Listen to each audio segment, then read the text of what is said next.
Hello दोस्तों, आप सभी का मेरे चैनल में एक बार फिर से स्वागत है। तो आइए मैं आज की कहानी सुनाती हूँ। ज़िंदगी कई बार ऐसे दौर से गुजर जाती है कि अपने आप को संभालना मुश्किल हो जाता है।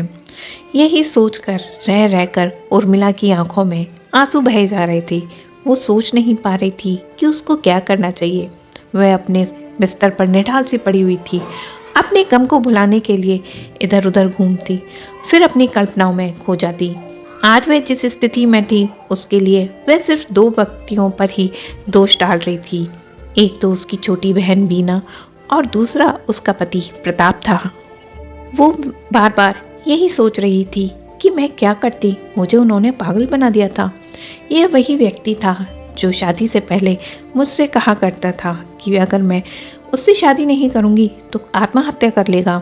आज उसने ऐसी स्थिति पैदा कर दी है कि मैं अपना पति, घर और छोटी बच्ची को छोड़ने के लिए मजबूर हो गई हूँ। मुझे कुछ समझ में नहीं आ रहा कि मैं क्या करूँ। उर्मिला मन ही मन ये सोच सोच कर रोई जा रही थी। मैंने प्रताप को क्या नहीं दिया। वह आज भूल गया कि शादी से पहले वो कितना बीमार था। मैंने उसकी हर खुशी को पूरा करने के लिए हर चीज़ उस पर न्यौछावर कर दी। अपना धन, अपना तन, अपनी भावनाएं, हर चीज़ मैंने उसको सौंप दी। सड़कों पर घूमने वाला बेरोजगार प्रताप को मैंने सब कुछ सुख दिए। उसने गाड़ी की इच्छा व्यक्त की थी तो मैंने किस तरह से लोन लेकर उसकी ये इच्छा भी पूरी की। मुझे अफसोस इस बात का है कि उसने इतना बड़ा धोखा मेरे साथ क्यों किया। मुझे इस तरह जलील करने की उसे क्या ज़रूरत थी। अगर वह एक बार भी बोल देता कि उसका मन मेरे से भर गया है तो मैं खुद ही उसके रास्ते से हट जाती। जब मेरे पास अच्छी नौकरी और घर है ही तो मैं उसके बिना भी तो ज़िंदगी काट सकती हूँ। बीना मेरी छोटी बहन है। मैंने तो उसे अपनी बेटी की तरह पाला, पर मैं उसे कभी माफ़ नहीं कर सकती क्योंकि उसने मुझे तो सांप की तरह डस लिया। पता नहीं मेरा ही घर उजाड़ कर उसे क्या मिला। मुझे उसके कुकर्मों का ध्यान आते ही उस पर क्रोध आता है और ये सोचकर अपने बंगले के बाग में उर्मिला घूमने लगी। बात करते हैं 20 साल पहले की। उर्मिला एक सरकारी कार्यालय में अधिकारी थी। गोरा रंग, गोल चेहरा, मोटी मोटी आंखें, छरैरा बदन, खूबसूरती उसके अंग अंग से टपकती थी। कार्यालय के साथी अधिकारी उसके संपर्क में आने के लिए तरसते थे। गाने और शायरी का उसे बेहद शौक था। महफिलों में उसकी तारीफों के पुल बांधे जाते थे। और वहीं दूसरी तरफ प्रताप, वो तो एक अमीर बाप का बिगड़ा हुआ लड़का था। उसे हीरो बनने का शौक हुआ शुरू में तो वह मुंबई आ गया, सफल नहीं हो सका। फिर पेंटिंग का भूत सवार हुआ, लेकिन इसमें भी सफलता नहीं मिली। उसके पिता ने काफ़ी समझाया लेकिन वह समझ ना सका। गुस्से में उसने घर छोड़ दिया। दिल्ली में रेडियो स्टेशन पर छोटी सी नौकरी कर ली। कुछ दिन बाद वो भी छोड़ दी। फिर शायरी और पत्रकारिता के चक्कर में पड़ गया। ना कोई खाने का ठिकाना, ना कोई रहने का बंदोबस्त। यार दोस्तों के सहारे किसी तरह अपना जीवन चला रहा था। शरीर ढीला ढाला लेकिन आकर्षक था। खानदानी तहजीब और बोलने का लहजा हर किसी को मोह लेता था। फिर एक दिन इत्तेफाक से उसे उर्मिला से मिलने का मौका मिला। एक इंटरव्यू के सिलसिले में उर्मिला के कार्यालय में गया। उसके कमरे में घुसते ही उसने जैसे ही उर्मिला को देखा उसके तन बदन में सनसनी सी फैल गई। कुछ देर के लिए वह खड़ा खड़ा उसे देखता रहा। इससे पहले कि वह कुछ कहता, उर्मिला ने उससे सामने वाली कुर्सी पर बैठने के लिए बोला। बातचीत का सिलसिला शुरू हुआ। उर्मिला भी उसकी तहजीब और बोलने के अंदाज से प्रभावित हुई और इंटरव्यू का कार्य खत्म हुआ। फिर मिलने की इजाज़त लेकर प्रताप वहाँ से चला गया। प्रताप के वहाँ से चले जाने के बाद उर्मिला काफ़ी देर तक सोच में पड़ गई। ये पहला मौका था कि जब किसी के व्यक्तित्व ने उसे इतना प्रभावित किया। कल्पनाओं के समुद्र में वह थोड़ी देर के लिए डूब गई। फिर उसने अपने आप को झटक दिया और अपने कामों में लग गई। ज़्यादा देर तक उसका काम में मन नहीं लगा। आधे दिन की छुट्टी लेकर वह घर चली गई। उर्मिला छोटे से कस्बे की मध्यम वर्गीय परिवार की कन्या थी। उसकी 3 बहनें और 2 भाई थे। पिता का साया उससे उठ चुका था। भाई और बहनों का विवाह हो चुका था। बस एक छोटी बहन उससे छोटी थी। विधवा माँ और अपनी बहन की जीवन निर्वाह की सारी जिम्मेदारी अब उर्मिला के ऊपर थी। उसकी माँ को अपने घर से विशेष लगाव था। वह किसी भी हालत में अपना खानदानी घर छोड़ना नहीं चाहती थी। उसकी गुजर के लिए पिता काफ़ी रुपया पैसा छोड़ गए थे। और इस तरह से माँ की गुजर बसर तो चल रही थी, लेकिन उर्मिला के सामने तो समस्या इस बात की थी कि वह छोटे से कस्बे से अपनी छोटी बहन को नहीं पढ़ाना चाहती थी। वो चाहती थी कि वो अच्छी पढ़ाई कर ले और ज़िंदगी में कुछ कर सके। इसलिए वह उसे अपने साथ अपने शहर में ले आती है, वहाँ उसे पब्लिक स्कूल में डालना और खूब मेहनत से उसे पढ़ाती है। आखिरकार वह इस काम में अपनी माँ को राज़ी कर लेती है और इस तरह से दोनों बहनें दिल्ली आ जाती हैं। बीना को अपनी बड़ी बहन से बहुत प्यार था और दूसरी तरफ उर्मिला और प्रताप अब धीरे धीरे रोज़ाना एक दूसरे से मिलने लगे। वो मनी मन एक दूसरे को पसंद भी करने लगे थे। एक दिन हिम्मत जुटाकर प्रताप उर्मिला से कहता है कि उर्मिला, मैं तुमसे शादी करना चाहता हूँ। लेकिन उर्मिला एक झटके में ना कर देती है। वो कहती है कि मेरे ऊपर मेरी बहन की जिम्मेदारी है। जब तक मैं इसे पढ़ा लिखा ना लूँ, इसका घर ना बसा दूँ, तब तक मैं अपने हाथ पीले नहीं करूँगी। तब प्रताप उर्मिला को अपने विश्वास में लेता है कि तुम परेशान मत हो, मैं भी तुम्हारे इस काम में मदद करूँगा। हम तीनों एक ही जगह रहेंगे, हम दोनों मिलके इसे खूब पढ़ा लिखा कर बड़ा करेंगे, तुम चिंता मत करो। लेकिन सच ये भी है कि मैं तुम्हारे बिना नहीं रह सकता। प्लीज़ उर्मिला, शादी के लिए मना मत करो। और इस तरह से उर्मिला जब अपनी माँ से बात करती है तो माँ भी चाहती थी दोनों बेटियों में से किसी एक का तो घर बसे, इसलिए वह राज़ी हो जाती है और दोनों की शादी हो जाती है। उर्मिला और प्रताप दोनों ही मज़े से रहने लगे। हर दम हर पल वे साथ रहते, आनंद उठाते और देखते देखते 3 साल हो जाते हैं। बीना भी अब जवान हो चुकी थी। वो एमए कर रही थी और एक अच्छी जगह नौकरी तलाश करने लगी थी। उर्मिला ने बीना को हमेशा अपनी बेटी समझा था।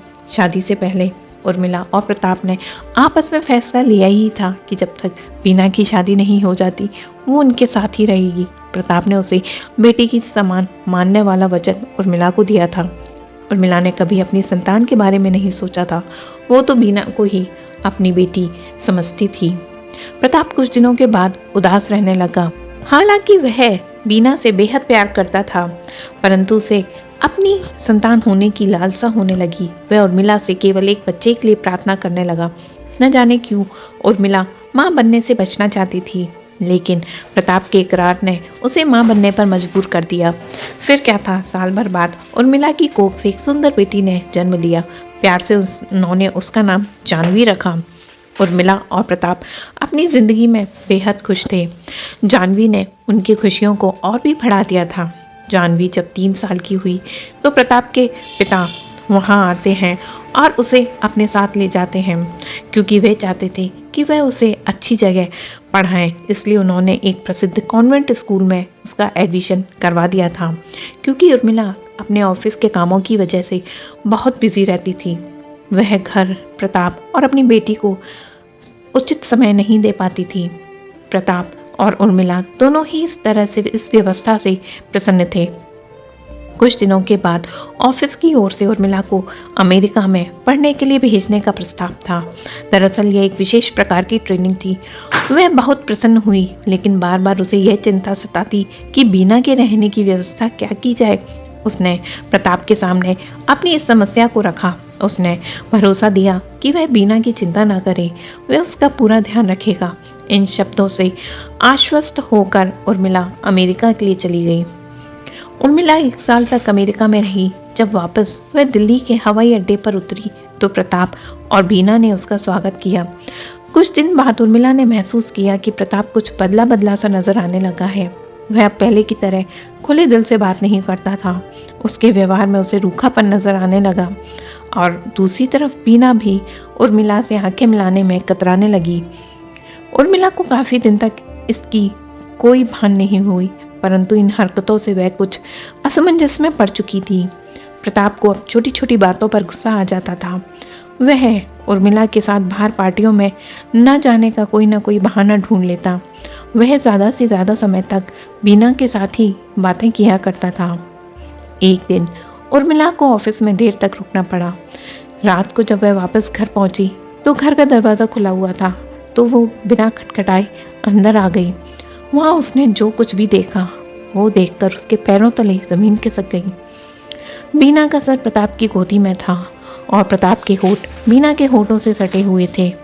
उर्मिला को अचानक अपने सामने देखकर वो एकदम हड़बड़ाकर उठ गए। उन्हें तब बात का ध्यान आया कि अपने प्रेम रंगरलियों में इतने व्यस्त थे कि उन्होंने दरवाज़ा बंद करना भी याद नहीं रहा।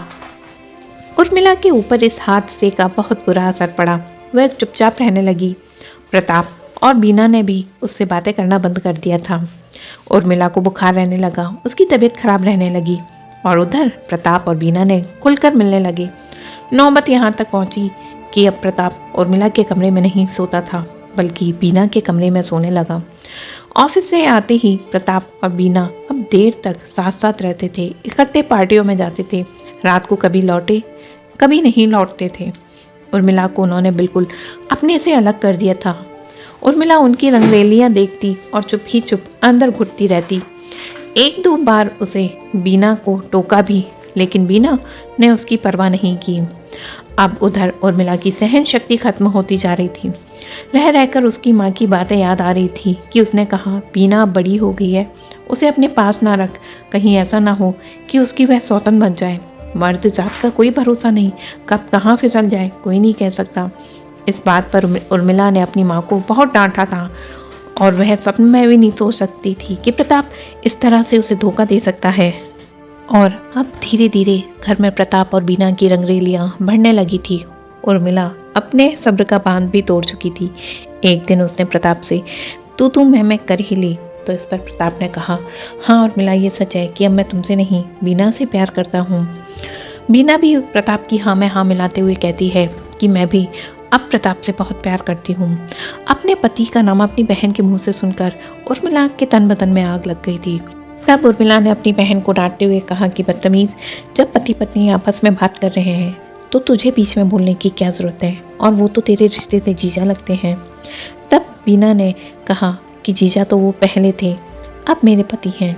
हम दोनों, अगर आप तलाक दे दोगी तो हम दोनों शादी कर लेंगे। ये उर्मिला से और बर्दाश्त ना हुआ और उसने बीना पर एक थप्पड़ उठा दिया। ये प्रताप भी नहीं देख सका और उसने भी एक थप्पड़ उर्मिला के लगा दिया। तब उर्मिला रोते रोते कहती है कि माँ ने मुझे समझाया था कि एक जवान बहन को इस तरह से घर में रखना सही नहीं है, लेकिन मैंने अपनी माँ की एक बात ना मानी और मेरी बहन ही मेरी सौतन बन बैठी, मेरे ही घर को उजाड़ दिया। बता बीना, तुझे मेरा घर उजाड़ कर क्या मिला? तब बीना कहती है कि तुमने भी तो अपने पति को अकेला बेसहारा छोड़ दिया था। तब वह कहती है, अरे मैं तो कमाने गई थी। अरे कमाती तो तुम यहाँ भी थी, अपने ऑफिस की पार्टियों में इतना बिजी रहती थी कि तुम्हें अपने पति पर ज़रा भी तरस नहीं आता था। वो अकेला घंटों शराब के सहारे रातें गुजारा करता था। इस वक्त मैं उसकी हमदर्द बन गई तो क्या गलती हो गई।